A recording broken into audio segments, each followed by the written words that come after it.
तो आइए दोस्तों, अब हम लोग सॉल्व कर ले क्वेश्चन नंबर 8 को सॉल्व करें लोग। क्या है कि एक 7 भी है जो वेरी सिंपल है, आप लोग बना सकते हैं लोग। तो हम आपको डायरेक्ट बता रहे क्वेश्चन नंबर 8। क्वेश्चन नंबर 8 क्या है? Find the sum of first 51 terms. Find the sum of first 51 terms of an AP whose second and third terms are 14 and 18। देखिए, हमें ज्ञात करना है 51 पदों का योग। क्या ज्ञात करना है? 51 पदों का योग, that means sum of 51 terms. तो 51 पदों का योग मतलब यहाँ पर n का वैल्यू कितना हो जाए? 51। और ज्ञात क्या करना है? ज्ञात करना है S51। क्या ज्ञात करना है? S51। S51 का मतलब क्या होता है? 51 पदों का योग, 51 टर्म्स का सम, 51 टर्म्स का सम। तो n का वैल्यू गिवन है। एंड सेकेंड टर्म को क्या लिख दे रहे? A2। एंड उसके बाद से क्या दिया है? थर्ड टर्म को लिख दे रहे A3। 14 एंड 18। देखिए, अगर Sn का फॉर्मूला अप्लाई करना है तो n/2 into a plus an, that means first term plus last term, यही ना लिखेंगे। तो n का वैल्यू तो मालूम है। n का वैल्यू क्या मालूम है? n इज इक्वल टू कितना? 51। तो n/2 into a plus an, तो हमें an नहीं मालूम है। ठीक है, हमें क्या नहीं मालूम है? an नहीं मालूम है। और फिर क्या नहीं मालूम है? कॉमन डिफरेंस नहीं मालूम है। तो सबसे पहला काम कि हम लोग कॉमन डिफरेंस फाइंड आउट करें। और कॉमन डिफरेंस कैसे निकालते हैं? Next term minus preceding term, या next term minus previous term, ऐसे ही ना कॉमन डिफरेंस निकालते हैं। तो देखिए, सेकेंड टर्म दिया है, सेकेंड टर्म के बाद से कौन सा टर्म आता है? थर्ड टर्म आता है। ये थर्ड टर्म हो गया। तो कॉमन डिफरेंस निकालना है तो थर्ड टर्म में से सेकेंड टर्म को क्या कर देंगे? सब्ट्रैक्ट करेंगे, दैट मीन्स घटाएंगे। तो घटाएंगे तो कितना आ जाएगा? जो मान आएगा वही हमारा क्या कहलाएगा? कॉमन डिफरेंस कहलाएगा। 18 में से 14 को सब्ट्रैक्ट करेंगे तो वैल्यू कितना आ जाएगा? 4 आ जाएगा। दैट मीन्स कॉमन डिफरेंस कितना आ गया? 4 आ गया। अब उसके बाद से हमें निकालना है Sn। तो फॉर्मूला अप्लाई किया जाए। Sn is equal to n/2 into 2a plus n-1 into d। ठीक है। एक और बात, ये तो A2 है ना, ये A3 है ना, हमें तो निकालना है A मतलब होता है फर्स्ट टर्म। A मतलब क्या होता है? First term. ये काम किया जाए, देखिए ये सेकेंड टर्म है, कॉमन डिफरेंस है 4। कॉमन डिफरेंस कितना है? 4। तो अगर फर्स्ट टर्म निकालना है, कौन सा टर्म निकालना है? First term. तो फर्स्ट टर्म निकालना है तो सेकेंड टर्म में से कॉमन डिफरेंस को क्या कर देंगे? सब्ट्रैक्ट करेंगे। आप वैसे नहीं समझ पा रहे तो एक और भी तरीके देखिए। सेकेंड टर्म लिखना है ना, तो फर्स्ट टर्म तो A होता है, सेकेंड टर्म क्या होता है? A प्लस D होता है, यही ना होता है।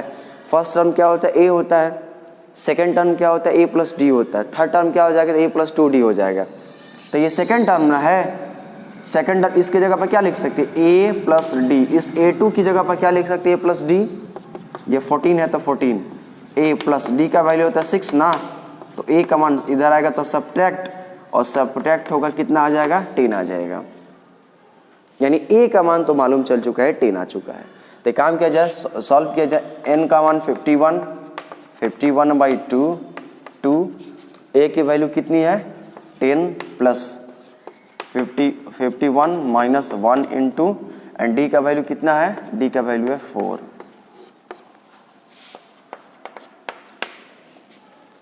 आगे सॉल्व किया जाए। 51 है तो 51, 2 है तो 2, 10 2 जा 20 प्लस ये 51 में से 1 सब्ट्रैक्ट होगा तो कितना हो जाएगा? 50 हो जाएगा। एंड 50 में 4 से मल्टीप्लाई करेंगे तो 200 हो जाएगा।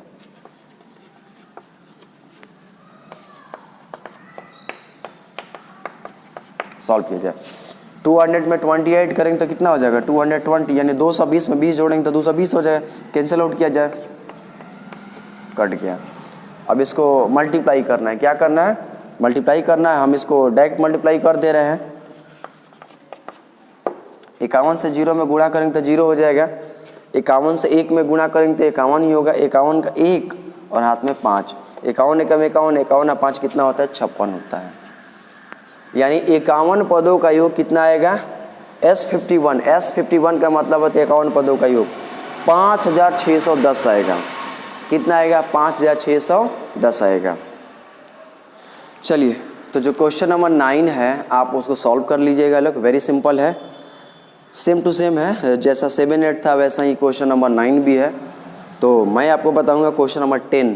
क्वेश्चन नंबर 10 क्या है कि show that A1 A2 dash dash AN form an AP where AN is defined as below. पहला है AN is equal to 3 + 4n।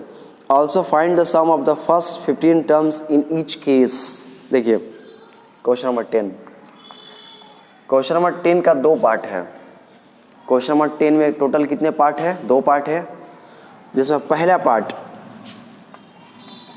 AN is equal to 3 + 4n, AN is equal to 3 + 4n। ये check करना है कि ये AP form करेगा कि नहीं करेगा, AP का फॉर्मेशन करेगा कि नहीं करेगा। तो देखिए कोई भी सीरीज AP कब कहलाता है, जब एक निश्चित नियम के अनुसार चले, साथ ही साथ कॉमन डिफरेंस सभी जगह एक समान आना चाहिए। और कॉमन डिफरेंस कैसे फाइंड आउट करते हैं, तो next term minus previous term, next term minus previous term, यही ना होता है कॉमन डिफरेंस। तो चेक किया जाए, देखिए सबसे पहली बात हम लोग निकालेंगे फर्स्ट टर्म। तो फर्स्ट टर्म निकालना, that means n is equal to कितना लिखेंगे, 1, n इज इक्वल टू 1, तो ही तो फर्स्ट टर्म आएगा ना। तो देखिए n is equal to 1, n की जगह पर 1, 3 है तो 3, 4, n की जगह पर 1, A1, 3 + 4 दैट मीन्स A1 का वैल्यू आ जाएगा 7, ठीक है। अब हम रखेंगे n is equal to 2, n is equal to 2 रखा जाए, तो A की जगह पर 2, 3 + 4 × 2, 4 2 जा 8, 8 3 कितना होता है 11। अब हम रखेंगे n इज इक्वल टू 3, तो A3, 3 + 4 × 3, 4 3 जा 12, 12 और 3 कितना होता है 15। चलिए क्या क्या आया है, 7 आया है, 11 आया है और फिर क्या आया है 15 आया है। हम चाहे तो इसके आगे भी लिख सकते हैं बहुत सारा, लेकिन हाँ एक बात आपको जान लेना चाहिए कि कोई सीरीज AP है या GP है या HM है, इसको पता करने के लिए मिनिमम 3 टर्म्स होने चाहिए।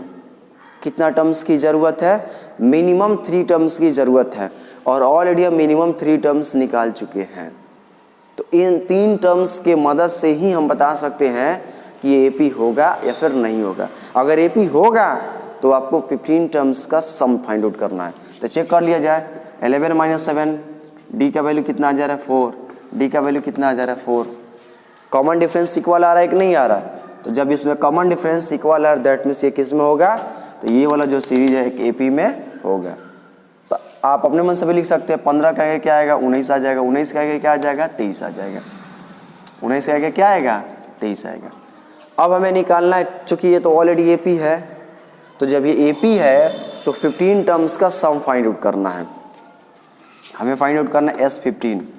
तो क्या लिख जाएंगे, देखिए सबसे पहले formula SN is equal to n/2 × 2A + n - 1 × D, यही ना होता है। n का वैल्यू 15, क्वेश्चन में पूछा है 15 टर्म्स का हमको सम फाइंड आउट करना है।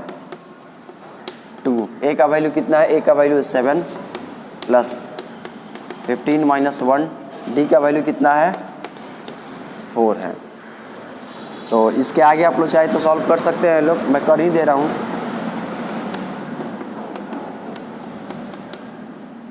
पंद्रह में से घट के 4, 14 चौके 96 होता है, ठीक है।